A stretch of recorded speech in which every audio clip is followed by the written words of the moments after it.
Hello and welcome to VNews Daily Bulletin. Coming up next, as usual, we have your top stories. State leader Trần Đại Quang pays homage to late President Ho Chí Minh. Foreign direct investment surges by over 119% in first quarter. Tipsy art class is becoming a new favorite destination for young people.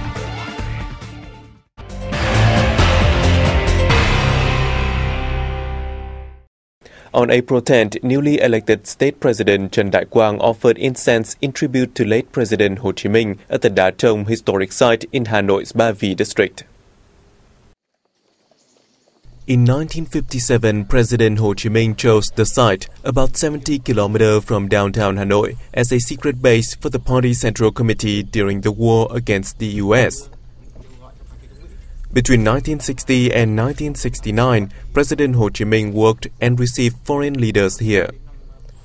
Many important decisions and instructions for the cause of national liberation and reunification were issued by President Ho Chí Minh and the party's Central Committee at the site.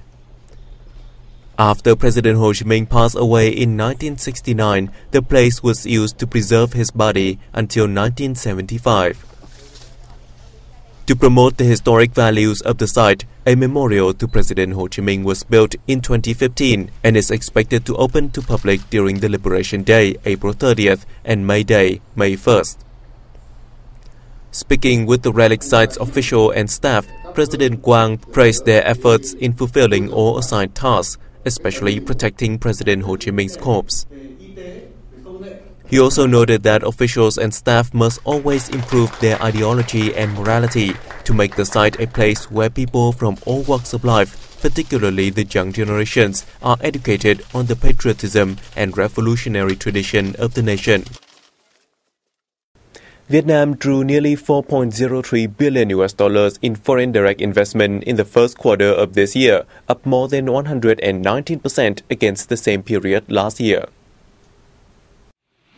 Up to 473 FDI projects valued at $2.74 billion were licensed between January and March, a year-on-year rise of 125.2%. Meanwhile, 203 operational FDI projects registered to increase their capital by $1.285 billion, up 107% of the figure recorded in the corresponding time last year. Foreign investors injected funds into 19 sectors, of which the processing and manufacturing industry is the most attractive with $2.9 billion. Real estate came in second, lowering about $240 million, equivalent to some 6% of the registered sum. Among the countries and territories investing in Vietnam, the Republic of Korea took the lead. Singapore and Taiwan were the second and third places. The southern province of Dong Nai topped the country in attracting FDI in the review time, with 16 newly licensed and adjusted projects worth $585 million. During the period, export turnover of the foreign investor sector edged up by 5.8% to more than $27 billion, accounting for 71.3% of the national figure. As a medical service dedicated to the constant, basic and comprehensive care of patients, families and communities, the family doctor model in Hanoi has yet to be fully realized, as both patients and doctors still haven't fully grasped its true purpose. This is a family doctor's office in Xuân Giang Commune, Sóc Sơn District, here in Hanoi. Despite having operated for nearly 2 years, many of the locals still assume that the family doctors are supposed to come to patients' homes to attend to their medical needs, instead of making them wait in line at the hospital.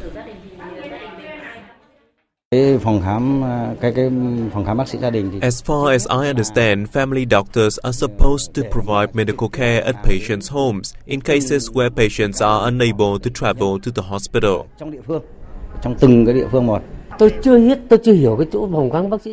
I don't understand the family physician model. I just come here for my regular checkups.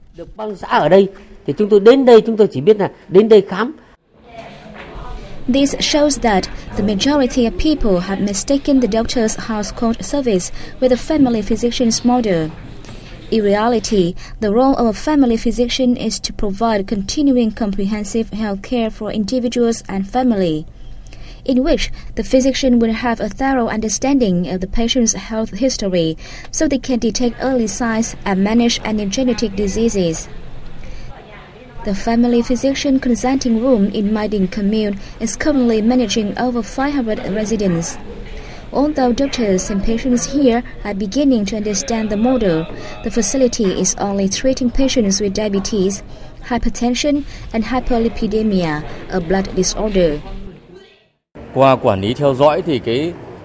The commune's biggest issues are chronic diseases, seasonal and environmental-related diseases. We are taking steps in monitoring each family, as well as the rate of outbreaks.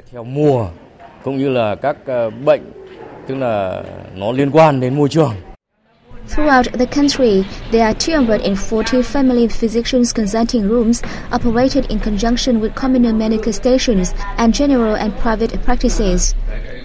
However, with such low numbers, they are currently just scratching the surface.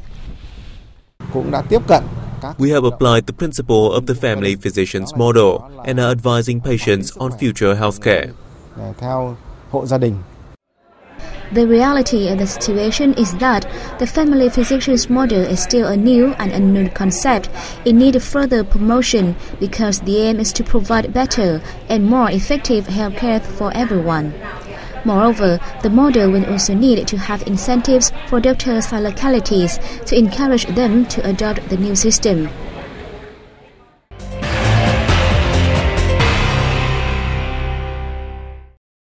Over the past decade, there has been a special class in Hanoi where people who are passionate for Sino-Nome calligraphy gather and in their way are contributing to preserving and upholding the traditional cultural values of the country.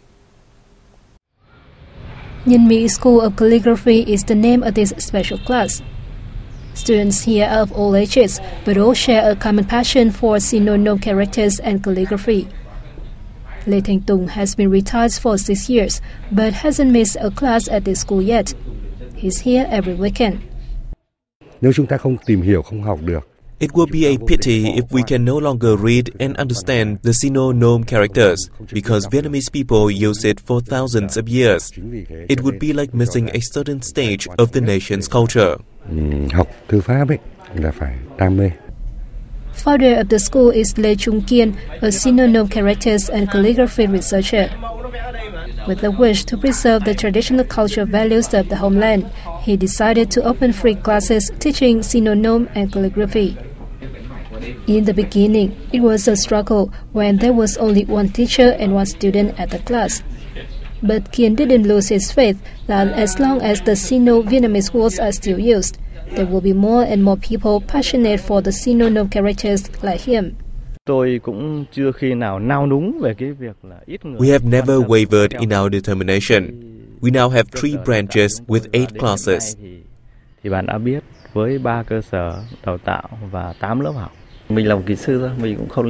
My occupation as an engineer has nothing to do with Sino-Vietnamese. However, I took the class because I think most of the modern Vietnamese words are originated from Sino-Vietnamese, and I was interested by this. Over the past 10 years, the class has nurtured the passion and educated more than 1,000 students studying Sino-Vietnamese characters and calligraphy. It has also helped to edit numerous ancient documents at relic sites. It is expected that given the success of the class, the model will be expanded, further nurturing the passion for ancient characters among Vietnamese people, especially the youth. In the first quarter of this year, the central province of Thừa Thiên Huế reported tourism earnings of $33.5 million, an increase of 8% year-on-year.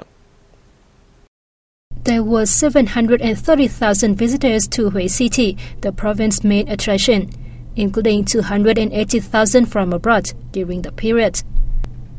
Around 440,000 tourists stayed in the city for several days, or 3% higher than that the same period last year. Some 12,000 visitors arrived by sea. This year, the local Department of Culture, Sports and Tourism is running a campaign to improve the quality of tourist services, expand links with neighboring localities, and offer promotions to attract more visitors.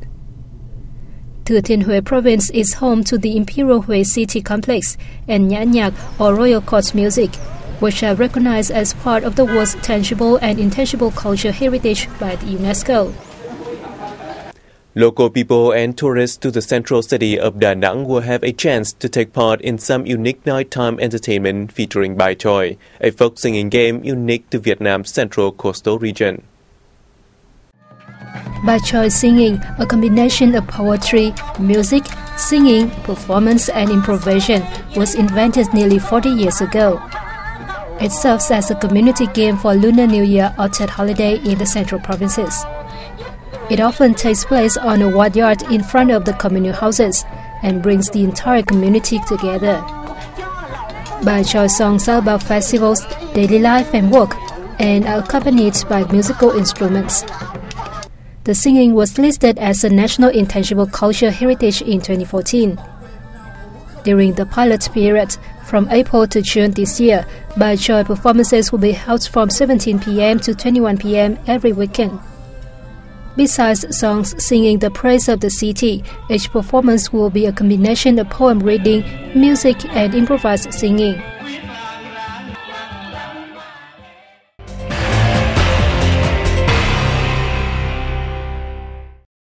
The trending Tipsy Art class is becoming a new favorite destination for young people. Without having to be a full-fledged painter or even having any background in art, Tipsy Arts promises to help you feel confident. Though nursing a passion for art from a young age, this is the first time Đoàn Thị Minh Thu has ever held a paintbrush. Through her friends, Thu has discovered Tipsy Art, a place where she can try out her painting skills.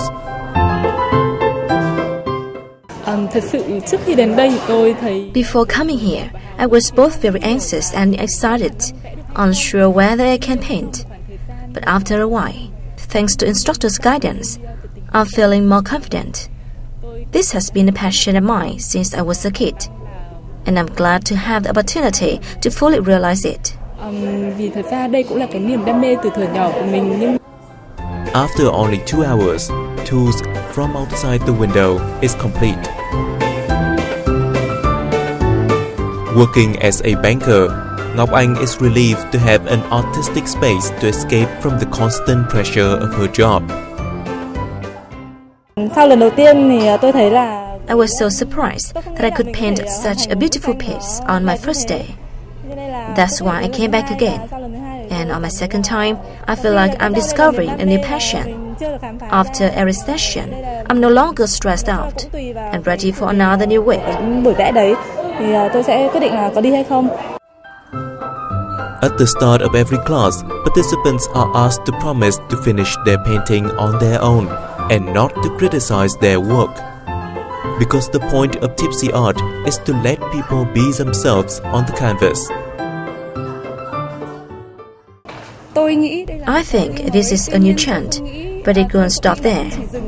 We want to make it a culture.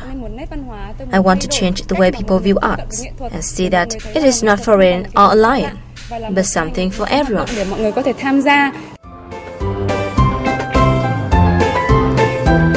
the young people of Hanoi, Tipsy Art is an excellent place to distance themselves from their daily responsibilities and stress.